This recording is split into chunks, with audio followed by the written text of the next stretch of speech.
I'm currently the director of an agency in the UK called Candour, which pretty much just does SEO and web build. I also founded and run a tool called AlsoAsked, which is a intent research tool, and I currently run a couple of e-commerce businesses as well. I've been working in SEO for just over 20 years, which either means I'm really good at SEO or it means I'm terrible at it because I've had to do it this long. I'll let you decide. Want to attract and convert more leads? Want to learn how digital PR, branding, and SEO can establish and build your brand identity? Welcome to the Market Movers Building Brands and Links with Linkify podcast. We answer these questions and help you ramp up your brand visibility and credibility. Let's cut through the noise and make your business the talk of the town. We're your hosts, Nick and Chris. Let's get this show on the road. Welcome to the Market Movers podcast. Today we are discussing the future of search with Mark Williams-Cook. Welcome to the show, Mark. Thank you. Very pleased to be here. Mark, thanks for coming on. It's great to have you. To kick things off, why don't you tell us a bit about yourself, about your background in SEO? Okay.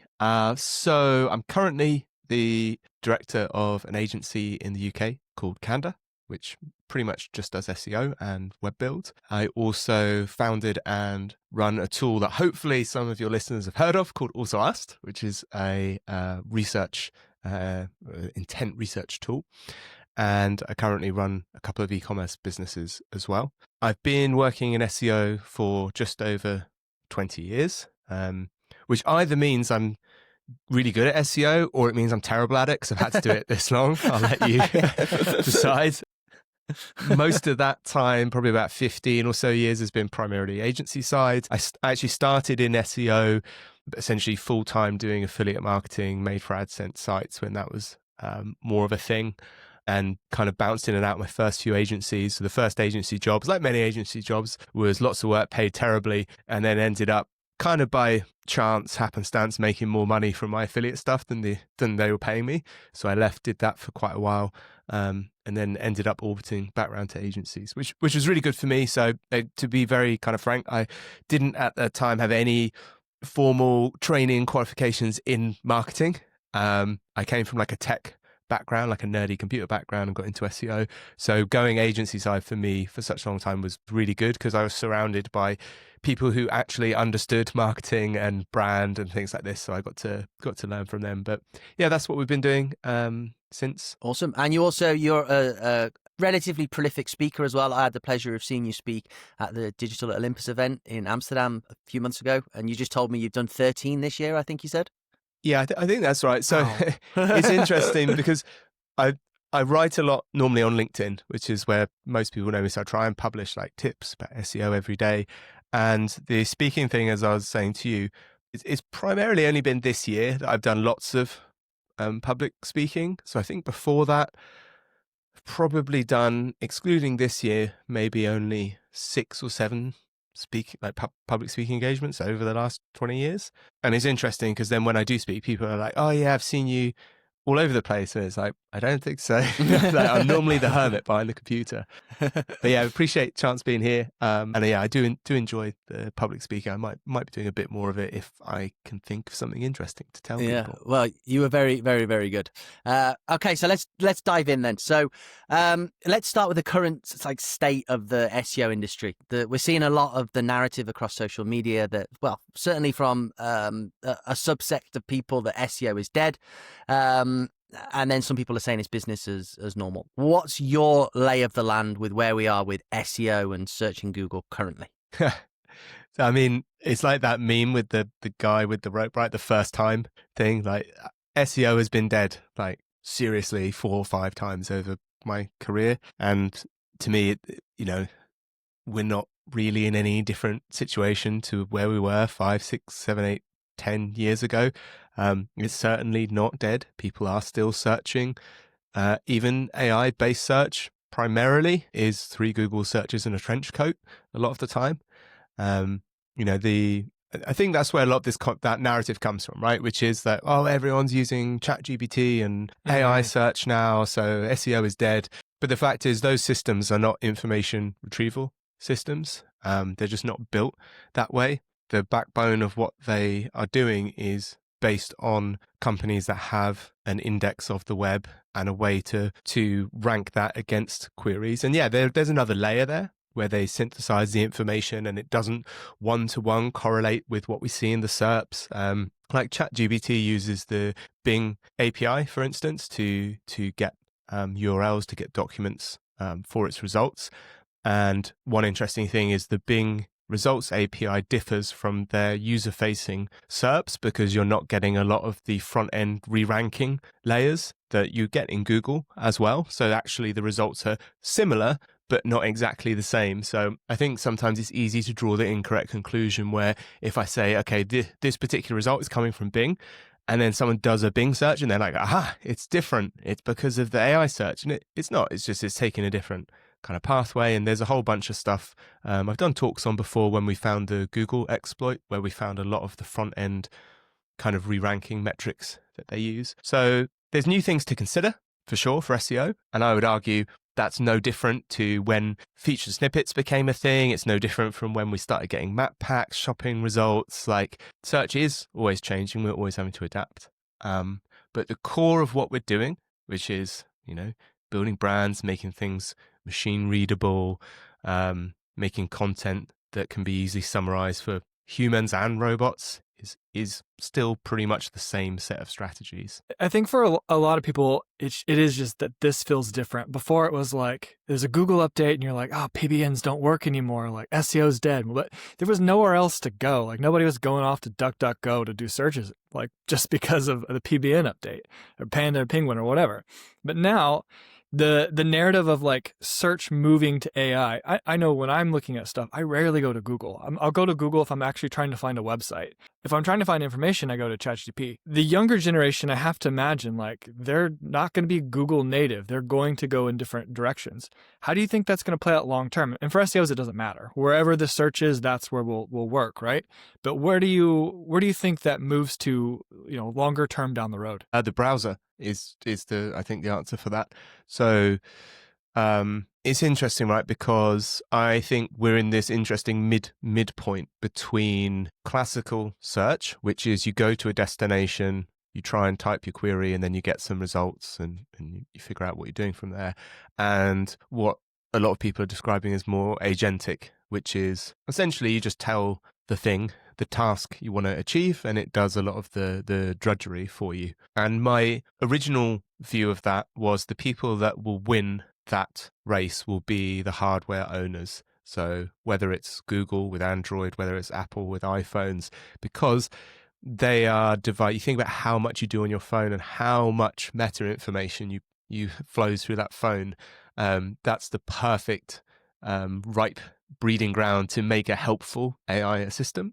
But the more I thought about it, I think the browser's going to be more important. So I think a couple of things are happening. One, as we've had these LLM search-based systems come out, they've realized that there are big inherent problems with using large language models around date cutoffs. So, hallucinations aside, date cutoffs is a big thing, which is why now we see the increase in retrieval augmented generation, where they're doing web searches in the background. We see more of that in ChatGPT 5 than any previous version. It seems to be positioning itself more as rather than an oracle that knows all things, rather it's more of a contextual tool of, okay, you're trying to achieve this, I need to write a Python script, or you're trying to find this out, I need to go and do a web search for the latest information. I think we're going to see those things migrate more into the browser. So the browser is the tool, the browser is the agent. And there's a couple of reasons for that. One, I think it gets around a lot of the kind of privacy concerns around using a destination website that's trying to store loads of personal information about you and that being beamed to and from across the web. I think, two, it potentially solves a lot of issues. So we were doing some testing with some agentic shopping and doing it through ChatGPT. As many people know, it's not executing JavaScript, it's not loading CSS. It's basically doing like what the Lynx text browser does. If you get a "are you human" validation thing, it just stops. Whereas if you use something like Perplexity's Comet, their browser, their agentic browser, it will happily do, I don't know if you've seen this, it will verify you're human. So I've been like, go to this site, add this to the basket, and the little Cloudflare thing comes up, are you human? And Comet's like, yep, I'm human, and it gets through, right? So I think having the agents on the browser side gets around the whole very difficult, expensive problem of things like JavaScript execution and rendering of the page, because it's just happening locally on the device. And even, phones easily have the power to do this now. And I think we can have some smaller versions of those models as well running in the browser, as we're seeing. So I believe Atlas has got a lot of Gemini and Google technology built into it. And finally, the third problem, which is a big problem I think it solves, is figuring out if the answers given by the AI agents are any good. Because the big problem that I've seen is Google essentially has like a first pass way of ranking sites for queries, and then pretty much long term heavily relies on user interaction data on their search and things like links as well. So is this document popular? Yes, it's getting links. People are doing this search, they're going to this site and they're not immediately coming back, so we know it's good. But what happens if everyone, like you say, Nick, is in ChatGPT, so they're not going to the websites, they're just having the information served up to them? All of those signals that Google bases their ranking on are going to dry up, which in turn will impact the models doing the retrieval, because they're reliant on those information retrieval systems working. So I think the browser is one realistic way that you can monitor in quite good detail if the user's satisfied with the answer.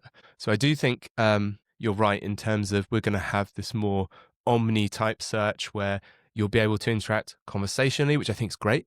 You don't need any more Google Foo. And, naturally you're going to have like multimodal search and stuff built in as well, again, because you've got the local processing power. I would guess all the AI models, AI companies agree with you as they're all launching their own browsers as well. Your Comet, what was Atlas, I think? Is that the one from GPT? So yeah, it seems to be a huge push. So I think that's probably right.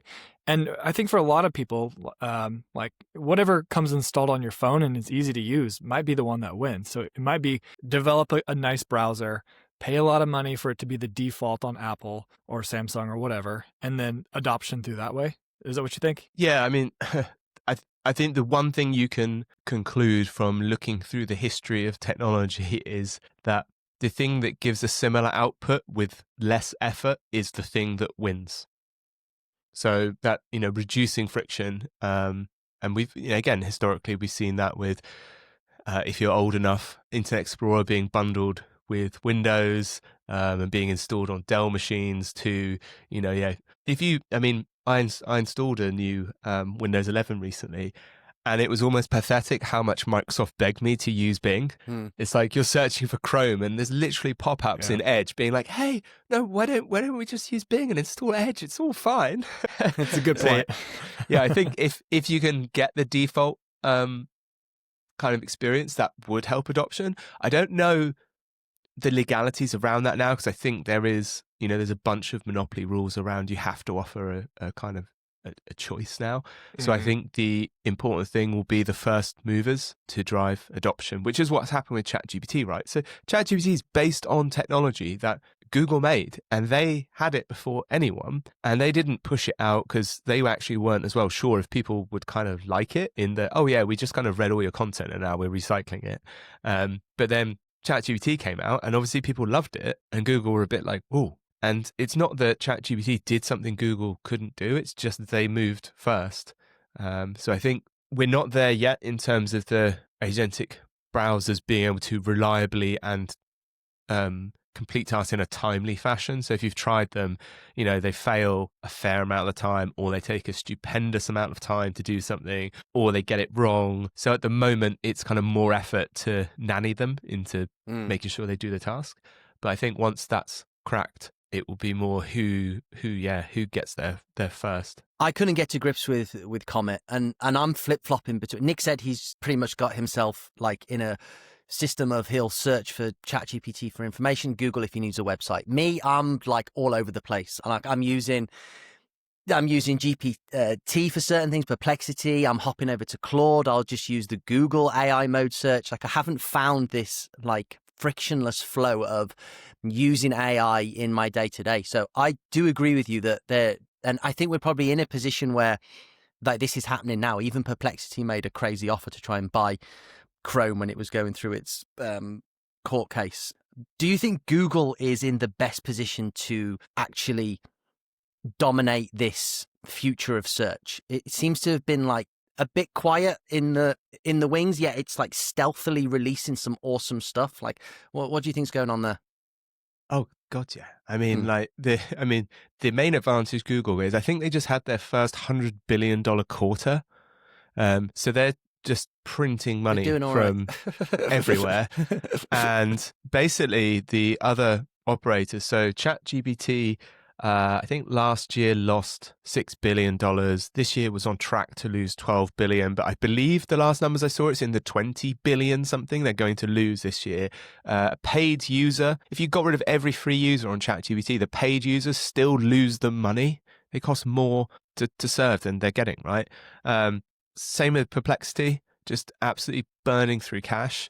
And both of them as well are all suing each other about various, copyright stuff. So yeah, and Google's there with the biggest inventing the technology firstly that they're all based on, is the only one with the big index of the web. So they did that num100 thing recently. So they essentially 10x the cost for these platforms to access their results just at the snap of their fingers.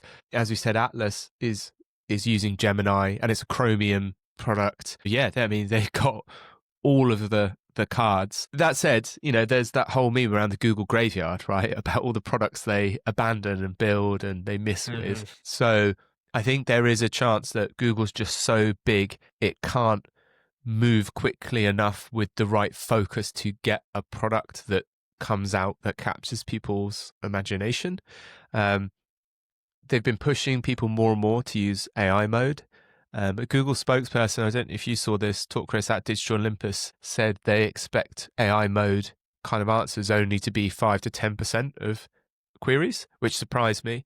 But yeah, I mean, I think people, the whole, Google's dead, ChatGPT is coming, is a very short-termist view because this is a long play. And one of these companies is burning through money at a terrifying rate. And the other one is just money piling up.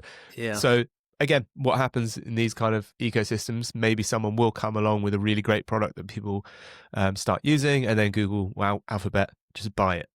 That happens fairly commonly. It's terrifying when you look at the list of companies that Alphabet is acquiring at a regular pace. And I think that's to solve that problem, right? Of sometimes because of how big and monolithic it is, they can't innovate as quickly. So long term, don't bet against Alphabet. Noted. I think it's sensible, yeah. Yeah, for sure. Okay, so let's talk about GEO strategy. Whether you think Google's going to win long term, OpenAI wins, or it gets fragmented. Either way, we can talk about GEO as a strategy. I know you have a talk coming up soon on the future of search. So what are your thoughts on that? How should we be looking at this new space when it comes to like building a strategy to start with? So my views are quite unpopular within the community on GEO, which is essentially I don't see GEO as a standalone thing myself. There are, if we have to call it GEO, which I hate, because we can choose another acronym if you want. Yeah, well, AI SEO. I mean, the reason I dislike it is just because GEO means so many other things, even just in the English language, right? It's just confusing. And I spent many years around board tables trying to get buy-in for this thing called SEO and people not taking it seriously. So I just kind of I don't want to have to go through this battle again with this GEO thing. So me, if we have to call it that, it's like a subset of SEO. In terms of tactics, there are definitely tactics that work with GEO. In terms of, I think they're quite easily gamed at the moment, these systems. There's very, very obvious bias on things like recency and freshness, which, again, should be fairly obvious because the results that you are using retrieval augmented generation for are by definition QDF, queries that deserve freshness. So you fetch the search results, and then there is it seems another layer with the LLM where they're like, well, I've got all these answers. The most recent one is probably going to be one of the better answers. And, we were messing around with top SEO expert type searches and just published a load of lists on like Quora, LinkedIn, Pulse, things like that, and completely changed the results in AI mode and ChatGPT within like 2 or 3 days. That's not going to last. Like it will not last. Because you're getting in the way of them making money, which is always what I tell people when they're doing an SEO strategy for Google, right? Which is if you want it to be a long-term thing, which not necessarily everyone does, especially if you're doing affiliate marketing, sometimes you just want to make as much money as possible and get out, right? It's fine. Most of the companies, because I work in an agency, obviously there for the long haul. And I tell them, if you have a strategy that basically, gets in the way of Google making money, at some point they are going to steamroll you and they will not look in their rearview mirror, right? You are nothing to them.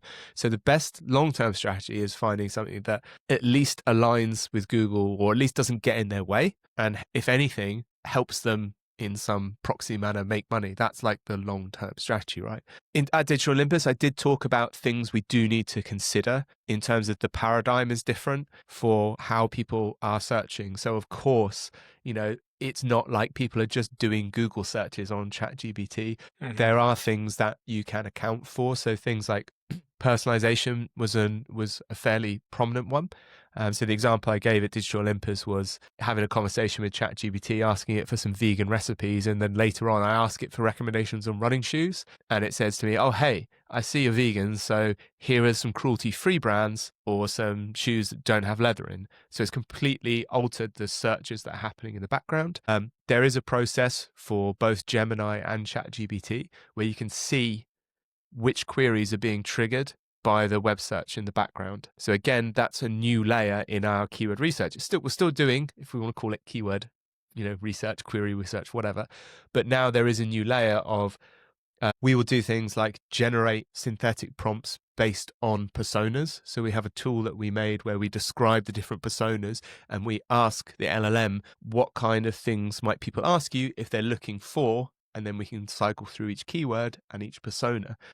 Now, I'm always telling people not to use LLMs for keyword research, but this isn't what we're doing. What we're asking the LLM to do is saying, if this type of person wants to find this information conversationally, what might they say? Which is actually the perfect thing to ask an LLM because it's literally trained on conversations, where people in forums are saying, hey, I am such and such and I want this. So that's, for me, a really good way to get that data. And then you have a process, again, automatically, you can look behind the curtain and say, okay, what web searches is this triggering? If it's triggering any at all. And then you can prioritize being like, okay, these ones are triggering web searches, so we need to focus on them. And these are the web searches they're triggering. So from a more classical SEO point of view, this is what we need to rank for. Outside of that, I think some things we do are more important now than ever.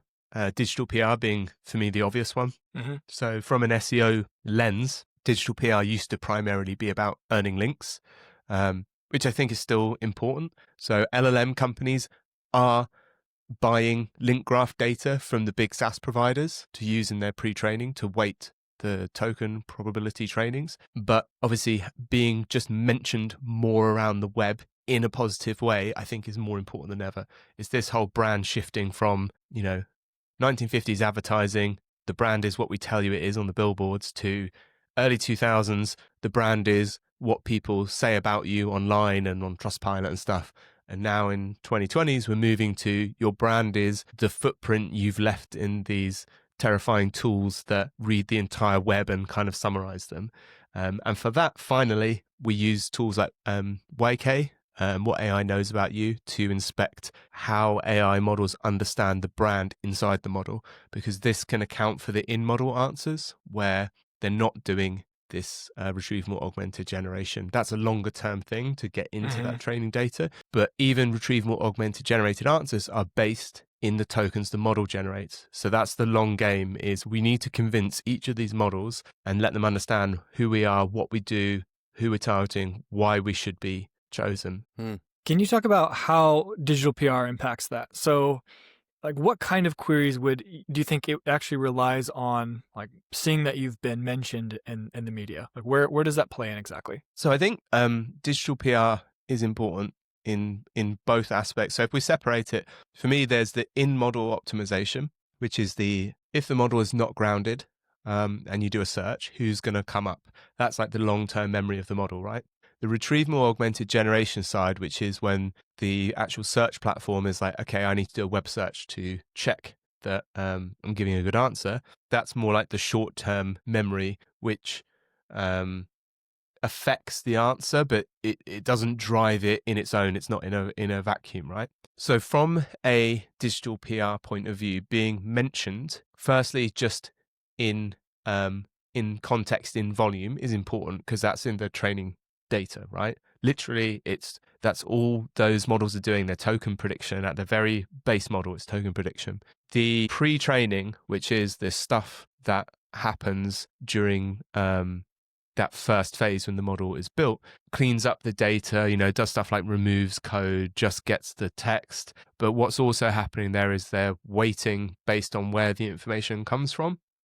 So I apologize, I don't remember the source, but I was reading how, for instance, they're giving more weight to, for instance, things on Wikipedia because they know it's a trusted source. So if we know these LLM companies are doing things like buying link graph data, then digital PR generally means you are getting talked about on sites that it's near impossible to buy links from. So it would mean to me that if you are mentioned in those places, that token probability of this thing is connected to this subject would be higher weighted and more likely to appear. The same is true when retrieval augmented generation is happening, because again, the idea, at least in theory, most of the time, is that Google should be returning those kind of sites. And especially since HCU, right? We had this drastic shift towards brands or trusted bigger websites, right? And again, a lot of the time, the most scalable long-term way to get there is through digital PR. So for me, that's definitely it's something we've been doing anyway. Like probably 70% of SEO budget after the first year is on those kind of activities because it's still what moves the needle after so long.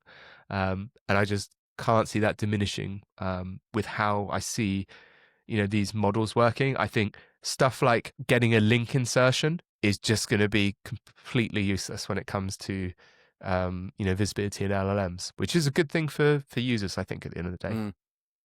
I was curious about, like, one thing we see if you type in like best PR agency or best X for Y. Right now, the model is relying on a lot of listicles, and you talked about that, creating those listicles.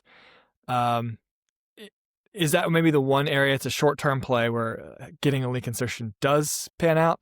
And then how do you mentioned they're going to fix that. They're going to have to fix that. What will they do in the future rather than relying on those listicles? Yeah, so I was looking at, I won't name them, an example of an agency the other day that had really good like visibility in these in LLM based search, right?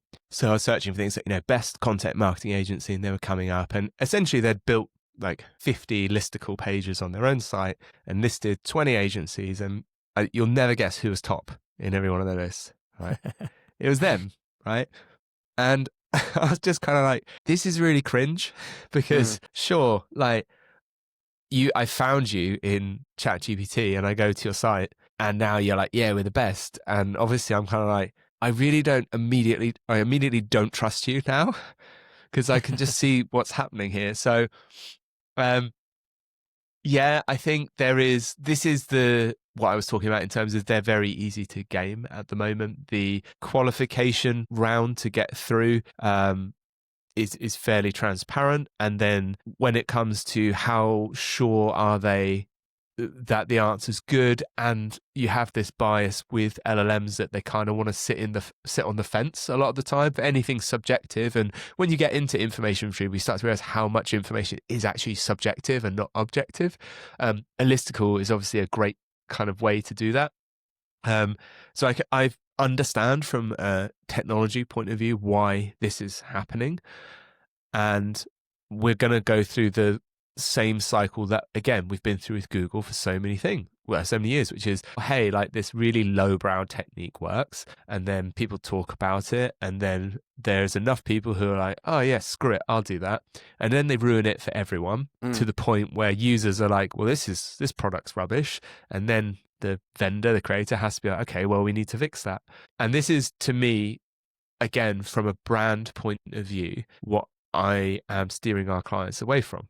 Because I'm like, okay, yes, this will work in the short term. And firstly, you've got the hurdle of how do you define work? So the goal is, for me, is not to be visible in the LLM, right? That's a step. But the goal is for get people to trust us and buy from us and, build a brand, that big, mysterious, vague thing that we're all trying to do. But we're not going to achieve that if we write a bunch of listicles and stick ourselves at the top. Because it's very obviously self-serving and probably doesn't align with this, we've hopefully got a whole bunch of stuff about our brand and what we want to be and what we want to be known for. So why don't we use that time to build something that has value, that builds equity to the business? And my rule of thumb for that is, would the activity you're doing provide value if search didn't exist? I think it's a really good question to ask. So even if you don't rank for it in the short term, you've still added something to your company, you've still helped your users. And again, that's less attractive for a lot of businesses because there's a line of people around the block, right, who are promising GEO results and visibility and all this stuff.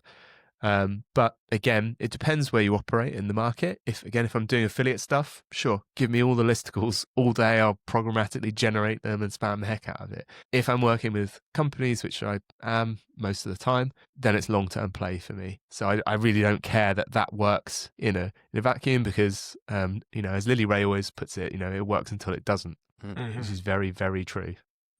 Classic old school marketing: build a brand, do it in the right way if you want long term. I think there's a really interesting conceptual point there about the technology of search, right? Which is that how people actually think, consider brands and the decisions they want to make. If we have that at the top, that's like super complicated, like brain stuff, right? Excuse my technical terms.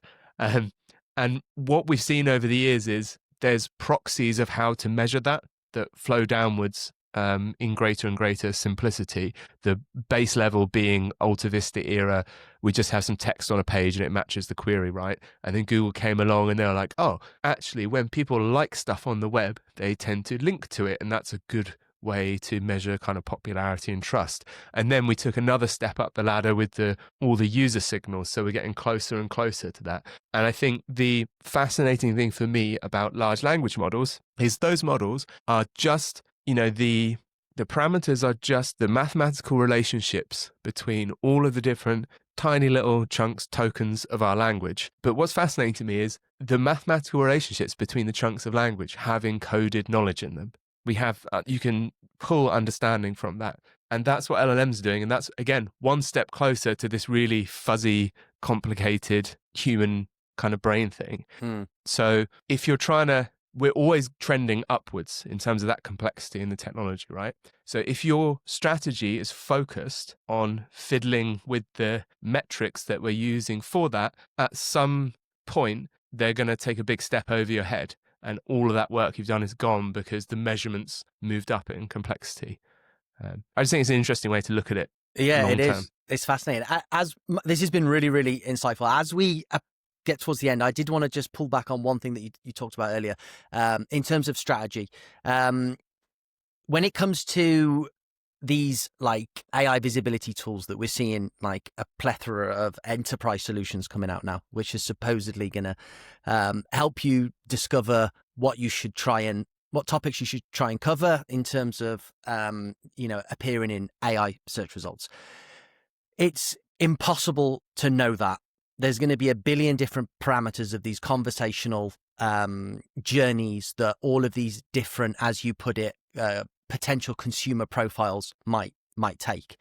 But that is, if we are able to harness that information, that is a great starting point for a content strategy. So, two-part question. One, do you agree with me that these tools aren't there yet? They can't do it. It's basically proprietary data. No one can get hold of that. We do have to have a manual way of coming up with these ideas. And two, do you think there ever will be a time where this data is more readily available for us to use? Again, I think my view is kind of unpopular on this, which is that I think generally the prompt tracking method is just a massive waste of time. And I think we've tried to for so many years, we've had a system where you put in a query and what you get from that is a linear list of documents that are relevant to that query in a sequential order, right? So it makes sense to say, okay, how visible am I for this? With large language models, it's more like this sheet that people are pinching and pulling up in different places. You're not getting a linear list of documents, a soup of tokens that are generated, which even if we ignore the things you said, Chris, around personalization and things like that, even if we ignore that, it's still non-deterministic. You can pinch the same thing twice in the same place and get two different answers, which is fine. But it just doesn't make sense to me, that approach. And also, it's a very expensive way to approach it. Even if you pick one query, you have to run that query at least a dozen times to make sure you didn't get an outlier on that kind of bell curve of who's being mentioned, what tokens being generated, etc. And we've seen they do change quite interestingly for me. Who is cited seems to shift quite quickly, probably because of this recency thing as well, and we're getting search results. So to me, it's just like, it doesn't really tell me anything actionable. The reason they're popular is obvious to me, because there are lots of C-suite people who are kind of shouting down, being like, what the hell is going on? And then you've got the people in the front line being like, oh God, I need to put some kind of chart on here to get people off my back. And it's a comfort blanket of, oh yeah, we've got 35% share of voice in Perplexity and 22% in ChatGPT, which is up 5 percentile points this month. It's like, okay, cool. It's completely made up from the pool you've chosen to monitor. For me, I mentioned the YK tool later. So that's spelled WAIKAY, YK. So what AI knows about you.